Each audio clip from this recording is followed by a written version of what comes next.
June 21ஆம் தேதி நடைபெறும் நீட் மறுதேர்வை எந்தவித தவறும் இன்றி நடத்த உறுதியுடன் இருப்பதாக மத்திய கல்வித்துறை அமைச்சர் தர்மேந்திர பிரதான் தெரிவித்துள்ளார்.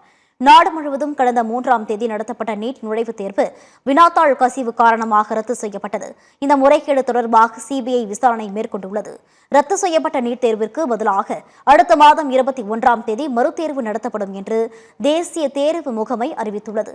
இந்நிலையில் டெல்லியில் நடந்த நிகழ்ச்சி ஒன்றில் பேசிய மத்திய கல்வி அமைச்சர் தர்மேந்திர பிரதான் நீட் தேர்வு வினாத்தாள் கசிவு விவகாரத்தில் தாங்கள் விமர்சனங்கள் மற்றும் சவால்களை எதிர்கொண்டு வருகிறோம், அதை ஏற்கிறோம் என்று கூறினார். நீட் தேர்வு ரத்து செய்யப்பட்டதால் 22 லட்சத்திற்கும் அதிகமான மாணவர்கள் மனவேதனையில் உள்ளனர் என்றும் அதனை புரிந்து கொண்டு பொறுப்பேற்று ஜூன் 29ஆம் தேதி நடைபெறும் நீட் மறுதேர்வை 100% தவறில்லாமல் நடத்த மத்திய அரசு உறுதி பூண்டுள்ளதாகவும் தெரிவித்தார்.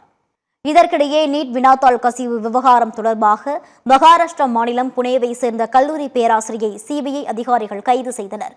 தேசிய தேர்வு முகமையால் நீட் தேர்வு பணிக்கு நியமிக்கப்பட்ட இவருக்கு இயற்பியல் வினாத்தாளை சரிபார்க்கும் முழு அதிகாரம் இருந்தது. இதனை பயன்படுத்தி கடந்த ஏப்ரல் மாதமே சில முக்கிய கேள்விகளை தனது கூட்டாளியான மனிஷா மந்தாரா என்ற தாவரவியல் பேராசிரியரிடம் பகிர்ந்துள்ளதும் தெரியவந்துள்ளது. ஏற்கனவே கடந்த 16ஆம் தேதி மனிஷா மந்தாரே கைது செய்யப்பட்ட நிலையில் தற்போது முக்கிய குற்றவாளியான சஞ்சய் ஹவால்தாரும் பிடிபட்டுள்ளார். நீட் தேர்வு வினாத்தாள் கசிவு வழக்கில் இதுவரை 11 பேரை சிபிஐ கைது செய்துள்ளது.